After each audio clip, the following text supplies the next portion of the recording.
presentado por la Suprema Alan Eduardo. Información y datos acerca del mundo de lo sobrenatural. Historias y anécdotas paranormales. Y una que otra información útil. Únete a la Aquelarre.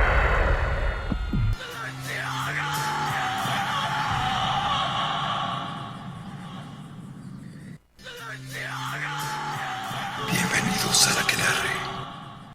Sean bienvenidos una vez más a otra misión exitosa de El Aquelarre. El día de hoy en cabina con micrófonos, que estoy compartiendo el micrófono con la señorita Andrea Belén, la más terrorífica. Oli.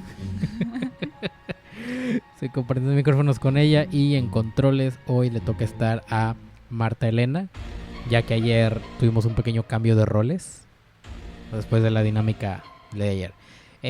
Hoy regresamos a la programación habitual de La Aquelarre. Este es un tema que, al igual que la semana pasada con Pennywise, sí es un tema que me gusta, que me atrae y que en lo personal es un caso muy interesante para la historia de la humanidad. El capítulo del día de hoy, nuestro capítulo 7 de la temporada 2, se titula Salem. Así es, hoy estaremos hablando sobre la historia de los juicios de Salem, la historia de las brujas enjuiciadas en Salem, quemadas en la hoguera, torturadas, ahogadas, asfixiadas, las pruebas que les hacían pasar para saber si eran brujas o no. Y vamos a desmentir algunas cositas, porque hay varias cosas que la historia manipuló muy feo. Pero eso lo iremos viendo ahorita. Andrea, ¿tú ya habías escuchado sobre las brujas de Salem? No, pero bueno, sí, porque hiciste un cuento relacionado a eso. Y dos, porque hace rato que venía en el carro para aquí a la universidad, me di cuenta de algo. Que ¿De Betsy qué? me envió Una nota, a mí también me la envió y de hecho esa se la vamos a compartir ahorita también. de una película que se ve súper buena, la verdad, y que sí la voy a ver. Estoy esperando a que sea mañana. Y dije, ups, sí, señores, sí. Pues así es, vamos a hablar hoy sobre Salem. Este programa sí es un poquito importante porque precisamente fue de esta historia de la que saqué el nombre del programa. Porque aquí se popularizó el término aquelarre en aquellos tiempos en Estados Unidos. Entonces, pues de aquí salió inspiración para el nombre. Entonces ya era hora de que tocáramos un tema ad hoc a esto. Pero ya encontré la nota. Esto fue hace 4 días, entonces me asumo que es esta semana. Hoy, de hecho, hoy jueves podremos ver en Netflix Aquelarre, historia ambientada en 1609 sobre unas mujeres que son arrestadas con el propósito de purificar la religión, ya que el rey les acusa de brujería y de haber practicado en una ceremonia donde el diablo inicia a sus servidores y se aparea con ellas. Esto sí es real. Esto sí es real. Dato curioso, que tal vez se me pasó ponerlo en el guión. Sí se reunían como a tener tipo orgías en el bosque las mujeres en la noche y decían que tenían relaciones con el diablo, con Satanás, su pastor y así, según, pero a nadie le consta toda esta parte. Si conocen un poco la historia de Salem, ya sea por cultura general, porque ha habido varias películas que tocan este tema como The Witch, tal cual, que está muy buena. Y ahorita empezando acabamos de escuchar un fragmento de una película muy cómica de Disney que se llama Hocus Pocus, que es la que siempre pasan en Halloween. Precisamente cuenta la historia de, o sea, al principio estas 3 brujitas chistosas pues son unas brujas, son una de las principales brujas en Salem.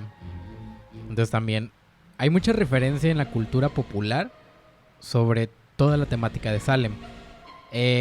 Para no hacerse las más larga, prepárense porque sí está medio denso este rollo, es mucha historia. Vamos a entrar en los juicios, en por qué se inició la histeria, por qué las acusaciones. Y no les quiero hacer spoiler, pero probablemente al final, así como yo en su momento, se sientan un poco decepcionados por cómo termina toda esta cacería de brujas. Entonces, Andrea, ¿qué te parece toda esta historia? ¿Ya sabías de esto? Solo el nombre. ¿Solo el nombre? Ujú. Pero no sabes nada de los juicios ni de la Nada primera de bruja. nada.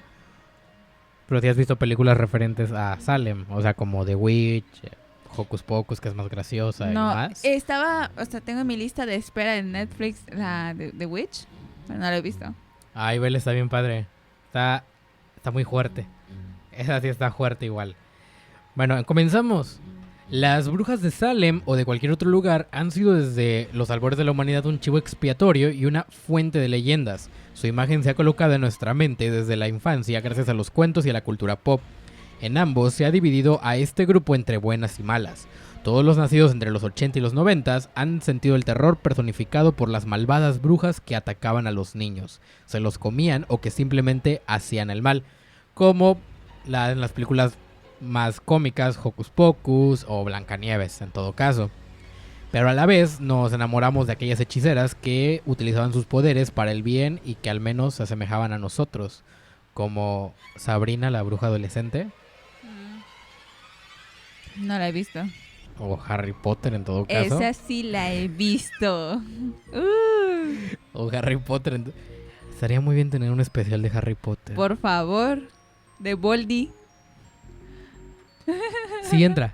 La siguiente semana vamos a tener un especial de Harry Potter. Pero no estoy la otra semana. Pero vas a ser invitada especial Ok. para la siguiente semana. Pero nuestra moderna forma de entender a las brujas no era compartida por nuestros antepasados, que solo podían verlas como fuentes de malicia. Si investigamos a las acusadas, veremos rápidamente que eran mujeres que rehuían de las normas sociales de una u otra forma. En este sentido, contamos con muchos documentos interesantes que nos acercan hacia la forma en que la brujería era entendida en Salem, y es uno de los casos más llamativos de ese sentido. Es imposible no haber oído hablar de los juicios de brujería en Salem, que tuvieron lugar en esta pequeña comunidad de Massachusetts en el año de 1692. Entre otros motivos porque el cine y la televisión han utilizado este caso para criticar sin razón al ser humano, hasta el punto que histeria y los estereotipos pueden llevar a que se realicen actos abominables. De hecho, sí, los juicios de Salem son conocidos como el caso de histeria colectiva más grande de la historia hasta la fecha. Por algo que le comentaba a Andrea fuera de micrófonos, que eran acusaciones, ya era acusar por acusar. Ya era por cualquier cosita acusabas a alguien de ser bruja o hechicero, principalmente bruja. Y a ver, compruébamelo. Compruébame que no eres. Ya terminaste de... Claro que sí. ¿Nos puedes decir tú qué crees que es una bruja? Antes de que empecemos con todo este rollo de... Es que no Salem. sé, ¿sabes? Es complicado. No. ¿Cómo te imaginas una bruja? Así. al Según los children. estereotipos que nos han dado, Ajá. tiene una nariz larga. Ah. Es verde, tiene verrugas. No es verde. Es cualquier color, pero tiene verrugas. Y un sombrero picudo, ¿no? Ujú. Y una escoba. Y un gato Y negro. un gato negro, porque si no es negro, no es bruja. Exacto. Fíjate que... Ay, miren, les traigo información de que es una bruja, pero la neta no se las voy a leer porque creo que es más fácil que se los explique así tal cual. Todo depende del contexto en el que se esté hablando. Principalmente, al menos en Salem, se creía que eran brujas por una simple razón. Porque la gente del pueblo creía que estas mujeres tenían la capacidad de enfermar a otras personas, a los pobladores. Si nos vamos mucho tiempo atrás todavía, o inclusive unas décadas más adelante de Salem,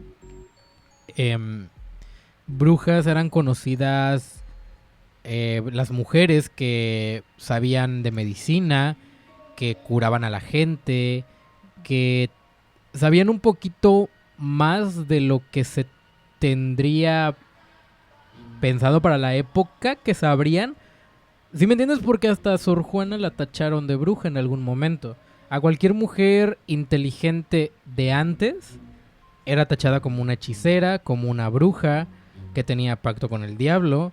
Y hasta la fecha, si te das cuenta, hasta la fecha se extendió ese tabú a hombres de que si tienes éxito y así, es porque tienes un pacto con el diablo.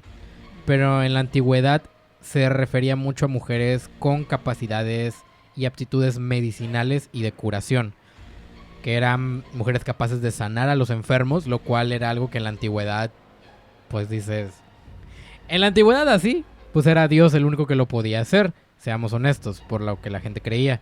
En cambio, pues de que estas mujeres vinieran aquí a la tierra y sanaran a un enfermo de la nada, sí, como que... Vemos. ¿Tienes pacto o qué?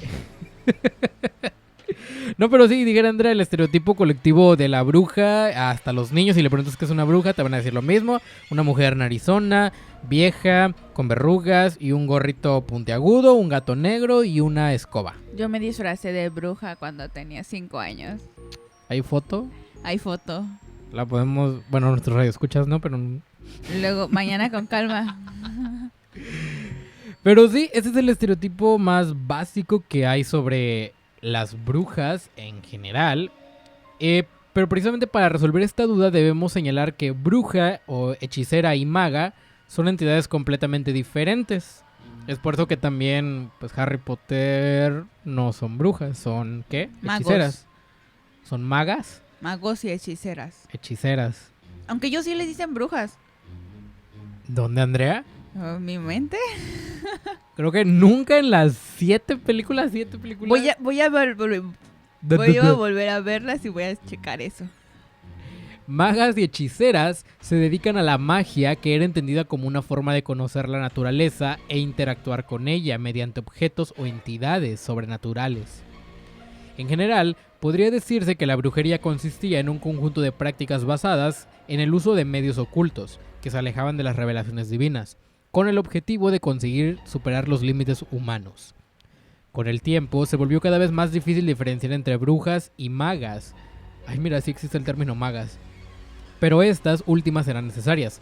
Gracias a sus conocimientos salvaban vidas y ayudaban a las poblaciones en las que residían. Si bien normalmente la magia blanca, ejercida por las últimas, era considerada inofensiva, se seguía considerando que se trataba de una posible puerta de entrada a actividades perniciosas. Aunque las brujas han sido históricamente perseguidas desde épocas antiguas, fue con la llegada de la Edad Moderna cuando apareció la caza de brujas, principalmente debido a un cambio en el propio sistema de creencias, concretamente respecto a la demonología, una rama de estudio que desde la Baja Edad Media había adquirido muchos seguidores en Europa. Otro posible punto de comienzo de sus ataques puede encontrarse en el libro de los inquisidores Jacob Sprenger y Heinrich Isingers, Malleus Maleficarium. Este surgió con anterioridad a Bula, fue publicado en 1487 y estableció por primera vez las bases de los estereotipos relacionados con las brujas. De hecho, en este libro que se llama Malleus Maleficarum, fue la primera guía de caza de brujas en la historia. Dato curioso. En el siglo XVI se recogen esas teorías, pero se añade un matiz. Las brujas pasan a ser mayoritariamente mujeres, algo que en el Malleus Maleficarium todavía no era definido, por lo que estaríamos hablando de una persecución basada en el género, como nombran algunas autoras feministas, que consideran este momento el inicio de la lucha de sexos. Mira. Desde ahí ya se empezó todo. Desde ahí podemos tomar un antecedente. Pero ¿quiénes eran acusadas normalmente, Andrea? Pues eran acusadas mujeres pobres de estamentos bajos, de carácter fuerte o arrogante, mayores, mendigas, braceras, curanderas, asistentes, vendedoras, marginadas, desequilibradas, histéricas o prostitutas a las que irremediablemente se encontraban las marcas satánicas, pero también mujeres viudas y solteras herederas de grandes fortunas. Te digo que no podían ver una mujer poderosa, inteligente y... Ni una mujer pobre. Ni una mujer... Bueno, ni una mujer pobre, ahí está. En general, ni una Nadie mujer. se salvaba. Exacto. Hombres. ¿Por qué las mujeres son el grupo mayoritariamente perseguido en el mundo de la brujería? En esta sociedad, la mujer era considerada débil, tanto física, moral y mentalmente, y sexualmente más desenfrenada.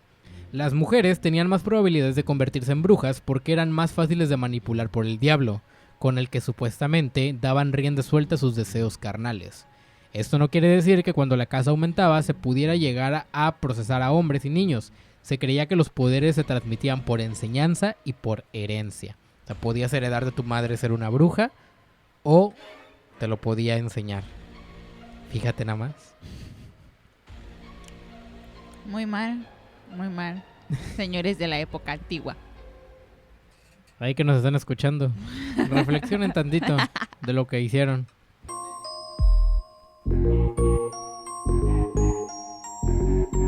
Y ahora sí, agárrense de donde puedan, porque vámonos recio, vámonos de lleno ya con esta parte histórica, este contexto histórico sobre los juicios de Salem. La calma antes de la tormenta. Putnam versus Porter. Parte 1. Vamos a dividir esta pequeña historia en dos. Salem, fundada en 1626, era un asentamiento permanente en la bahía de Massachusetts, Nueva Inglaterra. Estaba situada en un puerto privilegiado, lo que ayudó a que creciera económicamente, convirtiéndose pronto en el centro del área en torno a Cape Ann. Era la maqueta utópica ideada por los puritanos congregacionistas de Inglaterra, que defendían una iglesia renovada y autogobernada, para crear una población basada en los preceptos de esta modalidad del calvinismo.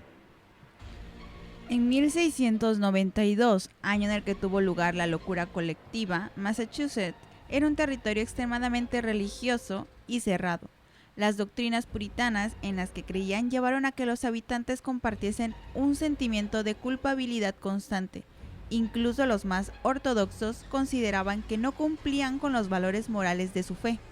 Todos los pecados eran la excusa perfecta para que el diablo se hiciera con el alma de una persona, por lo que existía un doble miedo: no llegar al paraíso y ser consumido por el diablo.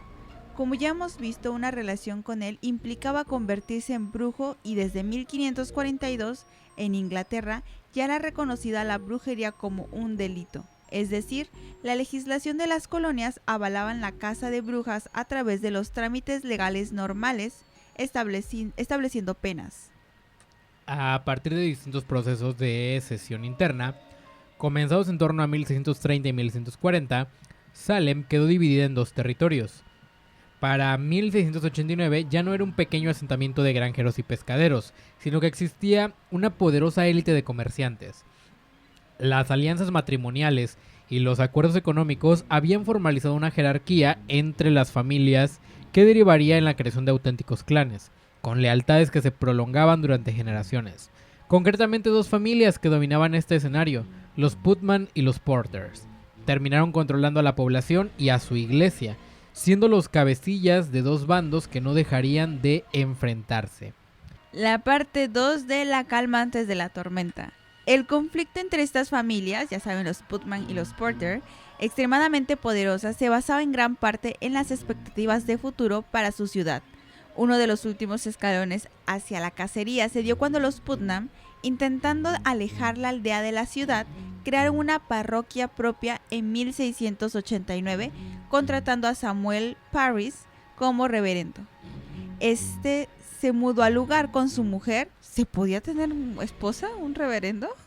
Sí, en aquel entonces. En aquel entonces, Estados Unidos, Nueva Inglaterra, la gente era muy locochona. Ya me acabo de dar cuenta. Su mujer Elizabeth, su hija Betty, su sobrina Abigail Williams, la esclava de la familia Tituba y su marido John. Su aparición no abrió puentes entre los dos bandos enfrentados, sino que volvió a la escisión más profunda.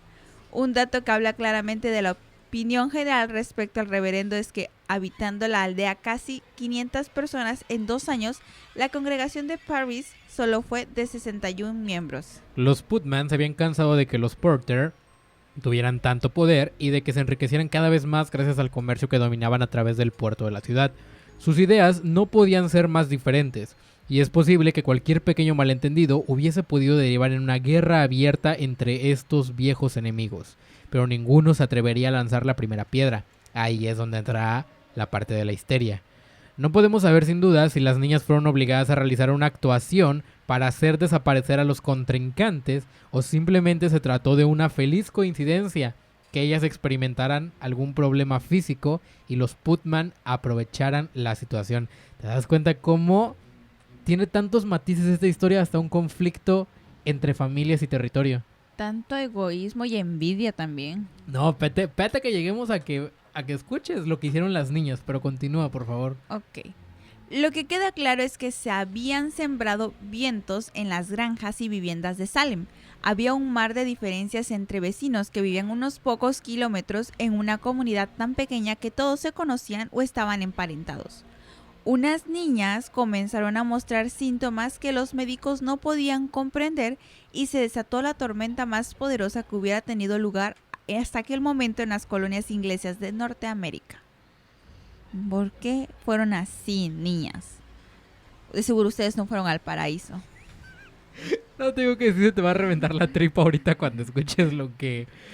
¿Cómo empezó? Y nada más porque era la acusación de la hija de la familia del un bando. O sea, la hija de la familia más importante de la congregación.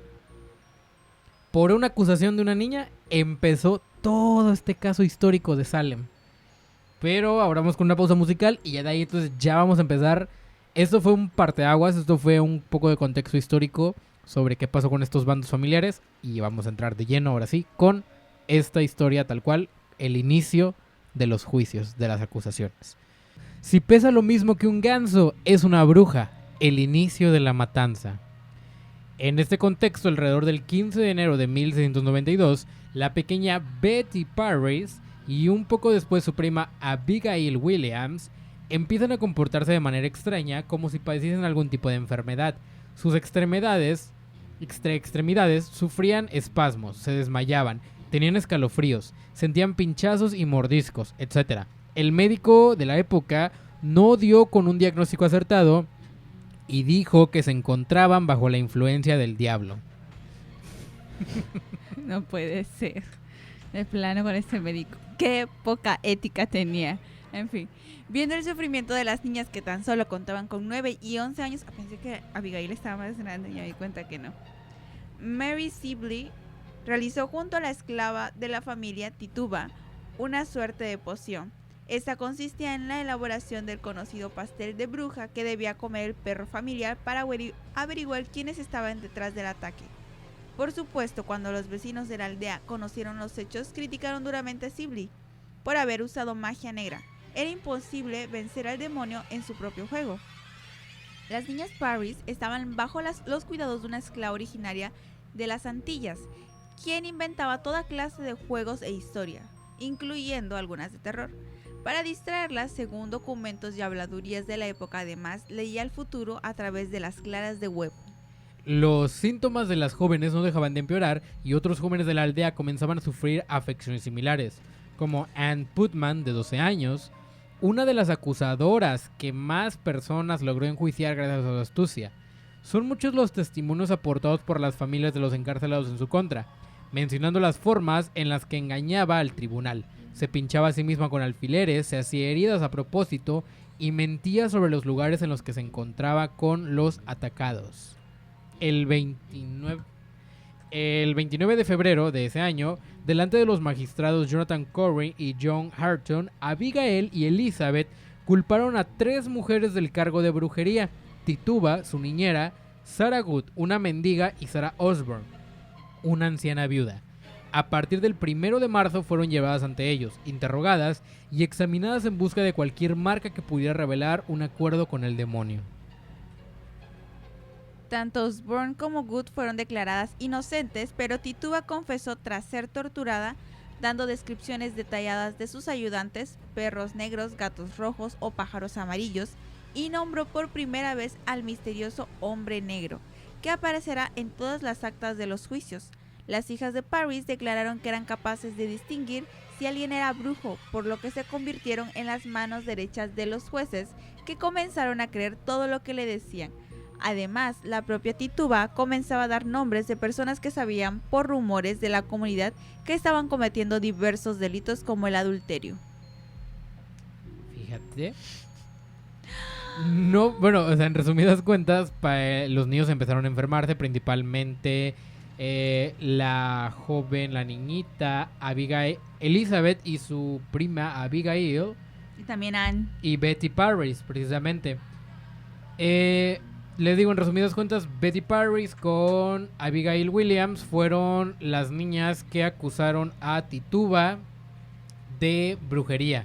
La familia lo tomó muy en serio y pensaron realmente que Tituba era la mujer que había hecho que se enfermara su hija.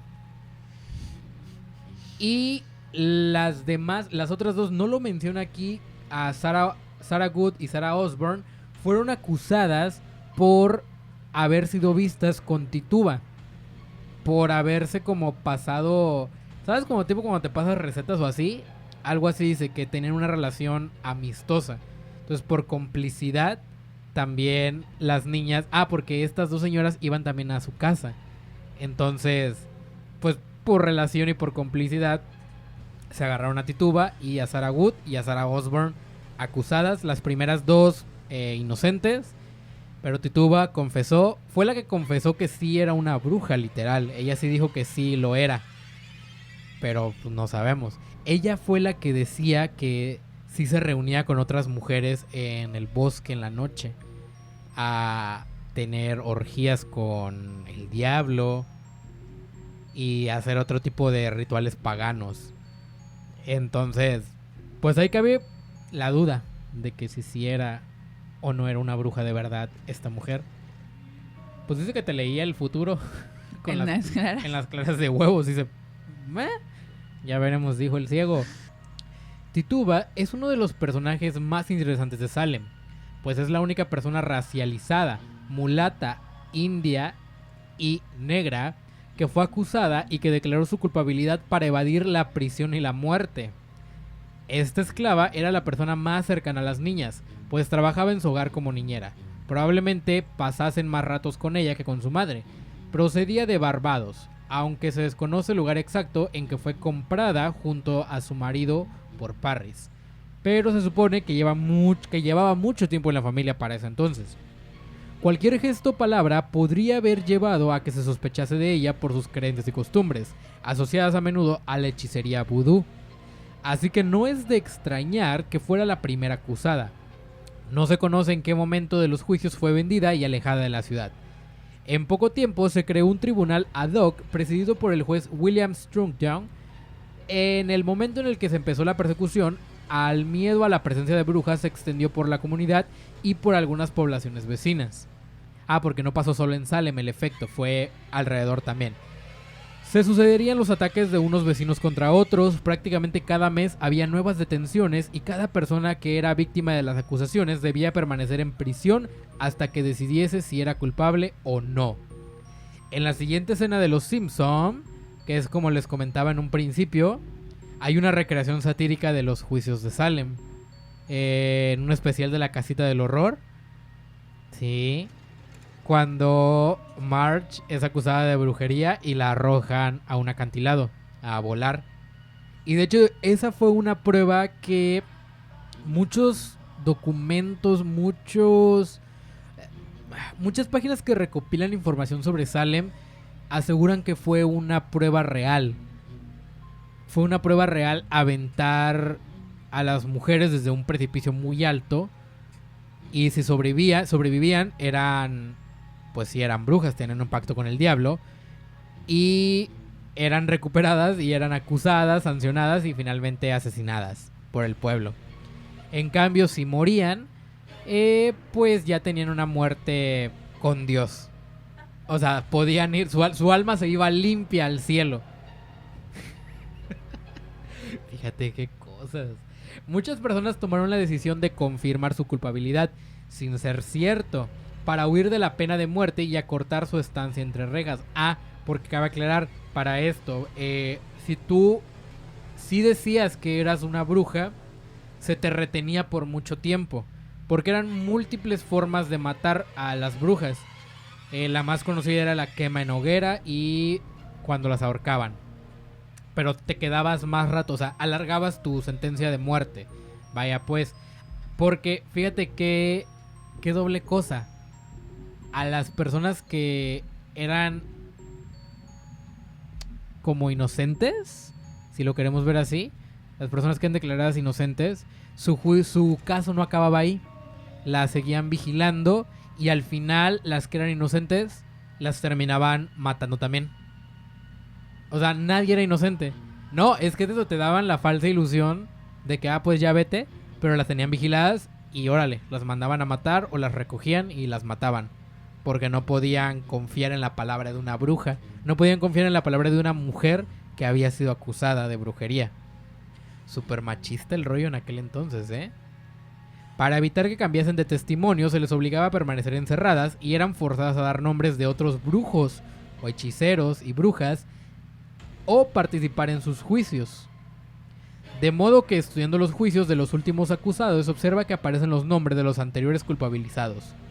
Se trata de una cuestión simple: conseguir a toda costa enjuiciar a los brujos, que era la base de la fiebre, y por lo tanto, contar con la ayuda de sus compañeros era indispensable. O sea, podías alargar también tu sentencia de muerte si eras bruja, participabas en los juicios y declarabas en contra de otras mujeres que también eran brujas o de otros hombres que eran hechiceros. Ahí es donde empieza la histeria.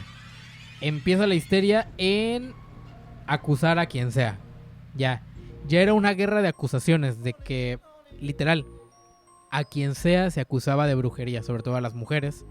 De hecho hay varios, ya tiene mucho tiempo que leí sobre esto porque sí me gusta demasiado el tema y me apasiona. Estaba leyendo que también muchos esposos acusaron a sus mujeres porque no les gustaba su actitud o porque ya no les parecía bien que estuvieran en la casa, ¿sabes? O sea, por cuestiones muy machistas. Por cualquier cosita que la mujer hiciera mal en el hogar, ya eran sus propios esposos. Las llevaban ante el tribunal y les decían que era una bruja y que le hicieran la prueba o que la encerraran o que la mataran. Y también fue mucho rollo no fue un buen momento para las parejas en aquel entonces en Salem. Ahora una pausa musical y después Andrea nos continúa con esta interesante historia. Uno de los casos más curiosos en este sentido será el de Abigail Hobbs, quien tras decir abiertamente que era bruja y dar detalles de sus compañeros de aquelarre, tomó la decisión de ayudar a que sus padres fueran castigados. Su padre, William Hobbs, era un hombre de 50 años, conocido por todos sus vecinos por ser una persona inmaculada. Este llegó a su examen buscando la forma de salvar la vida. Sin embargo, descubrió que su hija hablaba en su contra y que su mujer, afectada por un ataque de ansiedad, había confesado. Pero él jamás perdió la compostura y defendió su inocencia hasta que la oleada de ataques llegó a su fin, luchando contra las mentiras que decía su hija. Además, su mujer permaneció en solitario en el hogar familiar durante un largo periodo de tiempo, cuidando de los 4 pequeños, incluido un bebé. Todos ellos sobrevivieron tras las detecciones de su madre, gracias a la generosidad de los vecinos. Lo mismo podría decirse de Susanna Martin de Amesbury, una viuda que fue arrestada el 30 de abril y examinada el 2 de mayo. Esta anciana fue acusada de ser demasiado sucia, de ir desaliñada y de ser capaz de recorrer grandes distancias a pie sin mancharse sus faldas. ¿Qué rayos? Resulta interesante la forma en la que hacer un mínimo esfuerzo físico o no cumplir unos mínimos de imagen implicaba que una mujer era bruja o poco educada. ¿Qué rayos? Ay, no, señor, está feo ese asunto aquí, ¿eh? O sea, ¿cómo tenías que ser para que no fueras considerada bruja? Tenías que mancharte, pero no mancharte tanto. Tenías que caminar mucho, pero no tanto. Es una tontería, ¿sabes? Pero así era la gente de ese entonces, Andrea. Ay, no. Vamos con una canción. ¿Te hubiese gustado vivir en Salem? Obviamente no. ¿Quién le hubiera gustado vivir en Salem en ese entonces? A mí. ¡Eres hombre! Pero también nos acusa. Pero no tanto como las mujeres. Bueno, hubiera sido padre ver esta parte histórica. O sea, es verla, pero... no vivirla. Sí, pero no vivirla. Ok. Comenzamos con la maldición de las brujas, ¿no? ¿Qué ocurre tras los juicios? No, todavía no vamos ahí. Ok, va. Tampoco puede olvidarse el caso de Sarah Good, una de las primeras acusadas junto con Tituba, que pertenecía al estrato social más pobre y que sobrevivía gracias a la caridad de los vecinos. Con respecto a ella, existe una leyenda muy conocida en Salem, que ha llegado hasta nuestros días. Se cuenta que Noyes, uno de los magistrados, la instó a que confesara su participación en el aquelarre antes de ejecutarla. La mujer, después de llamarle mentiroso, dijo las siguientes palabras: "No soy más bruja que tú, mago, y si me quitas la vida, Dios te dará sangre para beber". La historia prosigue contando que este hombre falleció de una hemorragia interna años después, sangrando por la boca. Ay, ¿Sí era bruja? ¡Qué padre! O sea, se cumplió lo que estaba diciendo. O sea, probablemente sí era bruja. El de Rebecca Nurse es sin lugar a dudas el caso que sobresale con mayor fuerza, pues toda la comunidad intentó salvar su vida. Muchas personas que hasta entonces apoyaron los juicios comenzaron a dudar cuando esta mujer fue acusada y varios decidieron hablar en su defensa, ganándose el odio de las chicas embrujadas. Nathaniel Putnam, patriarca de esta gran familia, se había mantenido al margen del problema hasta que Rebecca fue atacada, llegando a enfrentarse a Parris para lograr su liberación. Otras 39 personas de la aldea y las inmediaciones firmaron un documento para ayudarla. Muchas de estas personas permanecieron encerradas desde que comenzó los juicios en marzo hasta enero o mayo de 1693. En unas circunstancias tan nocivas para su salud que resulta llamativa la poca cantidad de personas que fallecieron en prisión, aunque no existen unos datos concretos al respecto. Tras su muerte no se sabe qué se hacía con los cadáveres. Probablemente fueron todos arrojados a pozos excavados entre las rocas y cubiertos por los oficiales. Teniendo en cuenta que se trataba de una comunidad de creyentes, el hecho de no descansar en un cementerio consagrado y no recibir la extrema unción era prácticamente un boleto de ida directa al infierno. Es imposible definir a ciencia cierta si se trataba de una travesura que unas niñas empezaron para cometer pequeños crímenes y que fue utilizada por unos adultos vengativos contra sus enemigos. También podría ser una enfermedad que causara estragos y la histeria colectiva se encargó del resto. El caso es que la pequeña comunidad volvió a la calma en cuestión de días. El torrente de agua que había inundado las mentes de los vecinos volvió a la calma, como si nada hubiera pasado. Vamos a escuchar una canción, ¿no? De hecho, paréntesis aquí. No lo mencionaron aquí en esta parte de la historia, pero es importante que se mencione. En Salem se cultivaba mucho. No, dije que lo iba a buscar, pero no lo busqué. Se los debo. Cultivaban un tipo de grano que consumían mucho ahí. Pero en aquel entonces se desconocía que este grano tenía propiedades tóxicas y que no era apto y sigue sin ser apto para el consumo humano. En aquel entonces no lo sabían y esa es una de las explicaciones más lógicas y científicas de los juicios de Salem, de la histeria. Es por ello que muchas personas enfermaron, otras personas enfermaron hasta morir también por consumir algo que les intoxicaba el cuerpo y por ende echaban la culpa a que era brujería. Y hasta mucho tiempo después, siglos, se supo que ese tipo de grano era nocivo para la salud humana. Suele suceder. ¿Qué ocurrió en Salem tras los juicios? No sé, vamos a descubrirlo todos juntos. La casa de brujas fue fruto de su tiempo y es... ¡Alan! Ajá. Y es lógico que desapareciera con el paso de las décadas. Podríamos señalar muchas razones: el triunfo del racionalismo, la filosofía mecanicista, la revolución científica, los valores humanitarios, ya sea filantropía y tolerancia, los cambios legislativos en el mundo occidental, el progreso del laicismo. La persecución disminuyó, pero es cierto que la creencia y odios a las brujas sí persistió a lo largo de los siglos posteriores. En España nos encontramos con el ejemplo de Jerónimo Feijóo, que en sus cartas eruditas atacaba estas prácticas, y durante el siglo XIX y XX las acusaciones persistieron en todo el mundo. Incluso hoy en día existen lugares en los que todavía persisten los ataques contra mujeres por considerarlas hechiceras. sufriendo violencia similar a la que tuvo lugar en el pasado. La vida en Salem tras los juicios se volvió difícil porque durante el tiempo en que todo el mundo había sucumbido al terror, descuidaron las tareas diarias, los asuntos comerciales y todas las actividades económicas. Libros de la época nos narran la situación.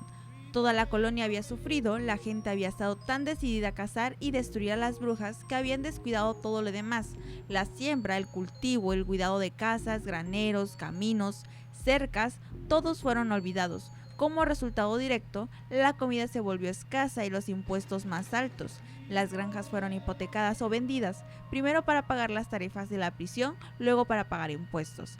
La aldea de Salem comenzó esa lenta decadencia que eventualmente borró sus casas y paredes, pero nunca su nombre y memoria. De hecho, ahorita Salem, o sea, está en Massachusetts, Estados Unidos, tiene monumentos a este hecho histórico. Si no me equivoco, tiene estatuas de brujas. O sea, como que sí están conscientes y abrazan esa parte de la historia. Porque quieras o no, es una cuestión muy importante. Es una cuestión de, como lo mencionamos en un principio, de cultura popular. ¿Cuántas personas, cuántas películas y programas de televisión no han hecho referencia a los juicios de Salem, a las brujas? O sea, es un lugar neta muy, pues, famoso por eso. Pero famoso en el buen sentido. Sí. Así Pues que... sí, pues sí, es parte de su historia, parte de lo que fueron y pues no se va a poder cambiar eso. Es de que Salem figura ya, bueno, Massachusetts figura entre uno de los países a los que quiero visitar, junto con Alemania y Francia. Pues quiero ir a Salem algún día. Claro, está bien. ¿Qué es esa seña que hiciste? Nada, no dije nada. Eso es de los Juegos del Hambre. Y ya para cerrar, les daré a continuación el listado de los ejecutados. Hallados culpables y ejecutados, no especifica de qué forma: Bridget Bishop, Sarah Good, Elizabeth Howe, Susanna Martin, Rebecca Noor, Sarah Wiles, George Burroughs, Martha Carrier, John Wheeler, George Jacobs, John Proctor, Alice Parker, Mary Parker, Ann Pudetor, Bill Moret, Margaret Scott, Samuel Warwell, Martha Corey, Mary Hasty y, sorprendentemente, 2 perros también fueron víctimas del frenesí. Torturado hasta la muerte únicamente Giles Corey. Culpabilizados y perdonados, pero no del todo, Elizabeth Proctor, Abigail Falker, Mary Pose, Sarah Walder, Elizabeth Johnson Jr., Dorcas Hart. Confesaron y fueron perdonados. Vemos. Rebecca Ames, Abigail Hobbs, Mary Lacey Sir, Mary Osgood. Muertos en prisión según datos oficiales: Sarah Osborne, Roger Tudhaker, Ann Foster, Lydia Dustin. Huyeron de prisión: John Alder Jr., Edward Bishop Jr., Sarah Bishop, Mary Bradbury, William Berker Sr., Andrew Carrier, Catherine Carey, Philip English, Mary English, Edward Farrington. Acusados públicamente pero no por el tribunal: Sarah Bassett, Mary Black, B.T.M. Carter Jr., B.T.M. Carter Sr., Sarah Cloyd, Elizabeth Hart, William Hobbs, Thomas Farner Sr., William Proctor, Sarah Proctor, Susanna Roots, Ann Sears y Tituba. Y las únicas 2 personas que lograron huir de la justicia pero que murieron en otro lado: George Jacobs Jr. y Daniel Andrews. Salem, a diferencia de otros lugares en los que se han cometido otros crímenes incluso peores, ha decidido defender la necesidad de proteger la memoria histórica. Que todo el mundo debe conocer la clase de cosas que el ser humano es capaz de hacer en el momento en el que deja de ver el resto como iguales. Si nos dejamos llevar por emociones negativas y por pensamientos supersticiosos, si rechazamos a aquellas personas que no son normativas o que se salen de nuestro preconcebido sistema de valores, estamos haciendo lo mismo que hicieron los aldeanos de Salem: acabar con nosotros mismos. Tras, ¿cómo te quedaste después de esa reflexión y analizando todo? Que no les puedo perdonar los 2 perritos. No. Pero, ¿qué opinas de esta parte esa parte histórica de la humanidad? Dices que no la conocías. Ahora que ya lo conoces, pues ya sabes un poquito más de... Todos ya sabemos un poquito más de cómo fue que surgió todo esto de las brujas y así. Ahí se intensificó demasiado, pero demasiado el tema de las brujas en la cultura popular. A partir de Salem, fue un punto muy importante. Yo sí creo que si no hubiera pasado lo de Salem, no hubiéramos tenido muchas cosas de brujas que tenemos hoy en día. No O existiría, sea, como de hecho. series, películas, Como tal. ajá. Ujú. Pues no estuvo bien. Pues estuvo interesante. Pero no estuvo bien. Sí que sí. No, sí está muy interesante todo este tema. Hay muchas versiones de lo que pasó. La mayoría coinciden en esto, en el grano que era consumido, que era tóxico, las niñas que acusaron, Mentirosas. que no sabían. A mí se me hace muy interesante pensar que sí fue por conflictos territoriales.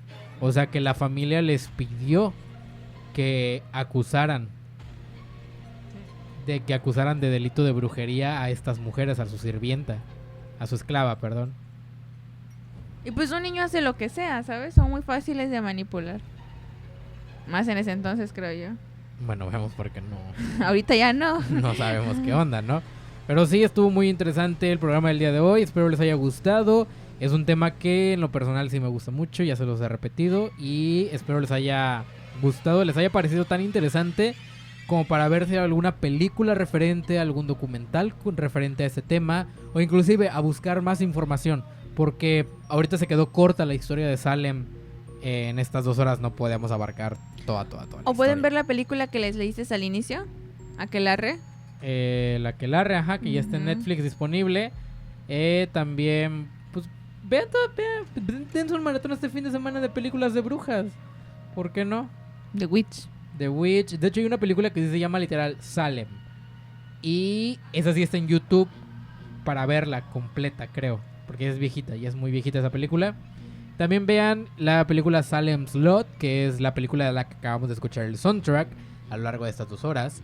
Me despido de ustedes, no sin antes recordarles que transmitimos a través de Radio Nip Online todos los días jueves de 10 a 12 del día a través de la aplicación Listen to My Radio, disponible para descargar en la App Store y en la Play Store. De todas formas pueden visitar nuestra página de Facebook como Radio Nip y nuestra página de Instagram igual como Radio Nip, para que ahí pueden encontrar los links de descarga y ya no tienen que estarla buscando, ¿ok?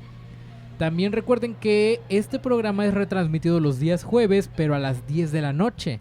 Ahí sí, para que digan, ay, a las 10 de la noche a través de La Variega Radio, que pueden descargar la aplicación únicamente disponible para la Play Store, La Variega Radio, y ya. También visiten nuestra página de Facebook, se llama igual La Variega Radio, y el perfil de Instagram, La Variega Radio. Y por qué no también la página de Licuadora, Que no vendamos licuadoras. que no vendemos, eso se lo contaremos después, pero bueno. No, porque ya nos vamos. Eso ha sido todo por el programa del día de hoy. Gracias, Marta, por estar en controles. Otra vez un maravilloso trabajo el que hiciste hoy. Me gusta cuando operas. Lo haces muy bonito. ¿Es en serio? La cara de Marta, dice. Todo se lo toma como si se lo estuviera diciendo en broma. Sí, Marta, esta vez te lo estoy diciendo en buena onda. No te veo, Marta. La luz no me deja verte los ojos. Tapa. Soy una bruja, dijo eso. Ahorita lo vamos a quemar. Gracias, Andrea, también por compartir micrófonos conmigo en esta ocasión. Siempre es un gustazo tenerlas a ustedes dos en la cabina para cualquier programa. Gracias. Soy terrorífica. Andrea es la que le pone el terror a este programa. Grrr. Es un tigre. No, me dijo Marta que lo hice.